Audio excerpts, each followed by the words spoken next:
I'd like to jump in on the best practices topic. And if you see me looking down, I've just got some notes here, but Oh, I good. encourage my designers to create dashboards within Pendo. Of course, we use our product, but I was a former customer. I strongly believe in the value of our product.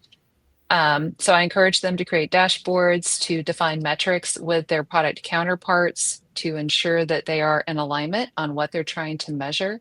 I encourage them and my researchers when they create research plans to share those out also and ensure that everyone is aligned on the goals of the research and what they're trying to understand with the data. And then to continue to review those metrics once they have the artifacts in place, dashboards, reports, whatever it is. I encourage them to review that ideally with their product manager and maybe even someone from engineering, because I think they benefit from this too, weekly, at least on a recurring basis. But I think weekly is a good cadence to be able to identify trends and continue to see how the progress is flowing with whatever decision they've made and whatever they've launched. So those are just a few of the things that I encourage. But design at Pendo has a lot of autonomy, I'm really happy to say.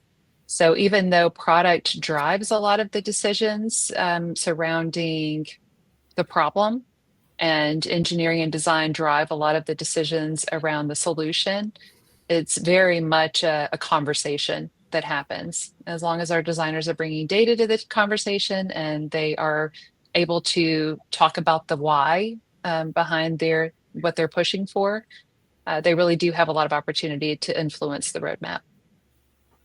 Yeah, behave like a product manager is the thing. I'm totally with you, Holly. Is I always encourage my people, don't be afraid to go use those tools just because someone said, well, product management has that tool. Like, just ask a few questions, go learn how to use it, and then you can come back with some data that might be really valuable. Roll your sleeves up.